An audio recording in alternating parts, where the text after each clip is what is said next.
નમસ્કાર વિદ્યાર્થી મિત્રો, આજે આપણે ધોરણ 9નું પ્રકરણ 3 યામ ભૂમિતિ એનું સ્વાધ્યાય 3.1 જોઈશું. જેનો પહેલો દાખલો છે, બીજી કોઈ વ્યક્તિને તમારા અભ્યાસના ટેબલ પરના ટેબલ લેમ્પનું સ્થાન કેવી રીતે વર્ણવશો.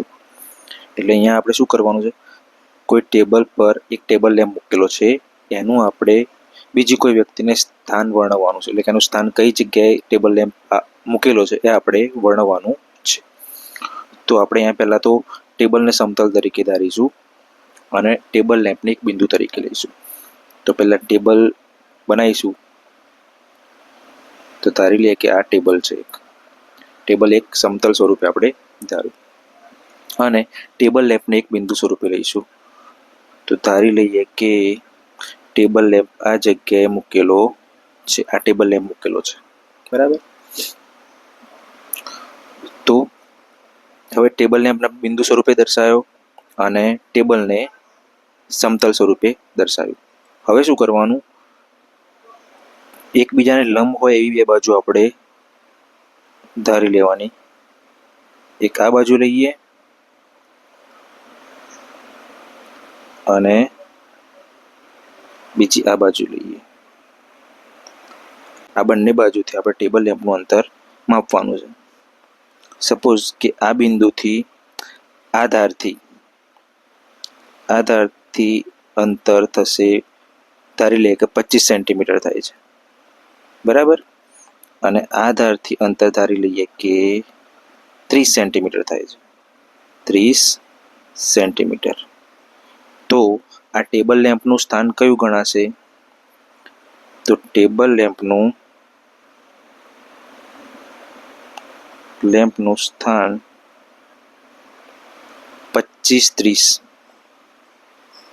જો આપણે આને પહેલા કન્સિડર કર્યું હોય તો 25-30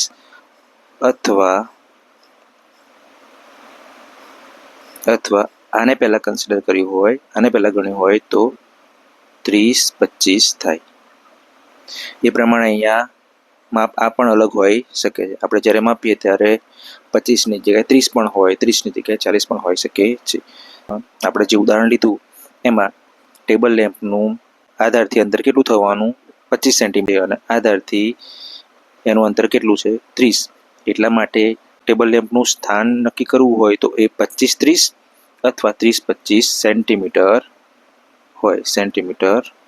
હોય. ઓકે. હવે બીજો દાખલો જોઈશું, શેરીનો નકશો. તો અહીંયા આપણે નકશો બનાવવાનો છે, જેની માહિતી આપણને આપેલી છે. એક શહેરના બે મુખ્ય રસ્તાઓ શહેરના કેન્દ્ર આગળ એકબીજાને છેદે છે. આ બે રસ્તાઓ ઉત્તર દક્ષિણ દિશાઓ અને પૂર્વ પશ્ચિમ દિશાઓ છે. તો અહીંયા બે મુખ્ય રસ્તાઓ તો આપણે દોરીશું અહીંયા, જે ઉત્તર દક્ષિણ અને પૂર્વ પશ્ચિમ દિશામાં આવેલા છે અને એ બે રસ્તાઓ શહેરના કેન્દ્રમાં એકબીજાને છેદે છે, બરાબર. તો આ થયું શહેરનું કેન્દ્ર અને આ બંને રસ્તાઓ થાય, બરાબર. આ બાજુ લઈ લઈએ આપણે પૂર્વ બાજુ, આ પશ્ચિમ બાજુ, એ જ પ્રમાણે આ ઉત્તર બાજુ થવાની અને આ દક્ષિણ બાજુ, બરાબર. હવે આગળ જોઈએ તો શહેરની બાકીની બધી શેરીઓ આ રસ્તાની સમાંતરે છે અને પરસ્પર 200 મીટર, એટલે બે શેરી વચ્ચેનું અંતર કેટલું છે? 200 મીટર અંતર છે. દરેક દિશામાં 5 શેરીઓ આવેલી છે. એટલે કે ઉત્તર દક્ષિણ દિશા અને પૂર્વ પશ્ચિમ દિશામાં 5-5 શેરીઓ આવેલી છે. તો આપણે ઉત્તર દક્ષિણ અને પૂર્વ પશ્ચિમ દિશામાં 5-5 શેરીઓ બનાવીશું. અહીંયા આપણને માપ પણ લેવાનું કે 1 સેન્ટીમીટર બરાબર 200 મીટર સ્કેલ માપ લેવાનું છે અને આપણી નોટબુકમાં બનાવવાનું છે. ઓકે.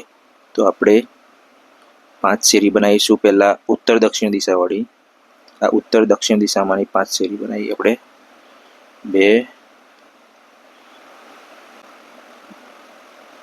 3,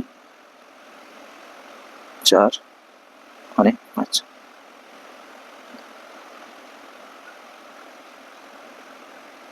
તો આ શેરી 1, આ બીજી, આ ત્રીજી, આ ચોથી અને પાંચમી ઉત્તર દિશામાં હોય એ શેરી 1 2 3 4 5 આપણે અહીંયા દર્શાવી. હવે આપણે પૂર્વ પશ્ચિમ દિશામાંની 5 શેરીઓ બનાવીશું.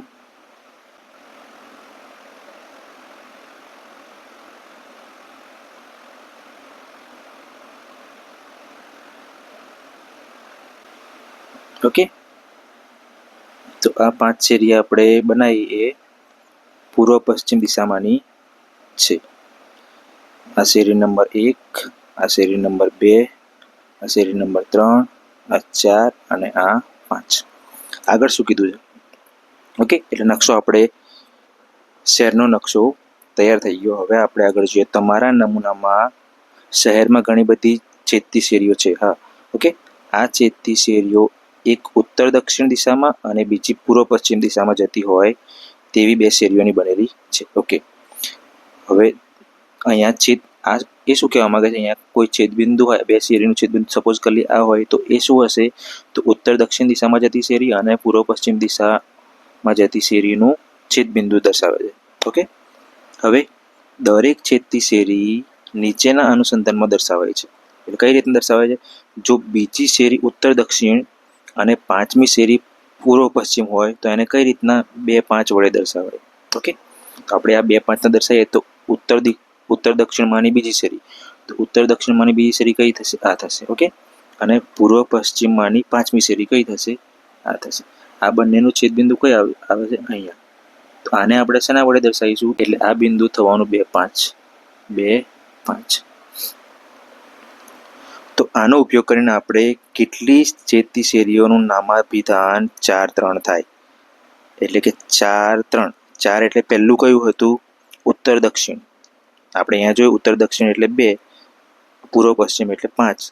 તો પહેલું જે હોય એ ઉત્તર દક્ષિણ અને બીજું હોય એ પૂર્વ પશ્ચિમ. તો અહીંયા 4 નંબર કઈ શેરીનો છે? ઉત્તર દક્ષિણમાંની શેરીનો છે. તો ઉત્તર દક્ષિણમાંની શેરીનો 4 નંબર એટલે આ થવાનું, અને પૂર્વ પશ્ચિમમાંની શેરીનો 3 નંબર એટલે પૂર્વ પશ્ચિમમાંની શેરી 3 નંબર આ થવાનું. તો આ બંનેનું છેદબિંદુ કઈ આવશે? આ જગ્યાએ. તો આ થશે 4 3. શેરીનું છેદબિંદુ 4 3. એ જ પ્રમાણે બીજો, કેટલી છેદતી શેરીનું નામાભિધાન 3 4 થાય? 3 4 નો મતલબ 3 એટલે ઉત્તર દક્ષિણની 3જા નંબરની શેરી આ થઈ, અને પૂર્વ પશ્ચિમની 4થા નંબરની શેરી એટલે આ થઈ. આ બંનેનું છેદબિંદુ કઈ આવશે? અહીંયા.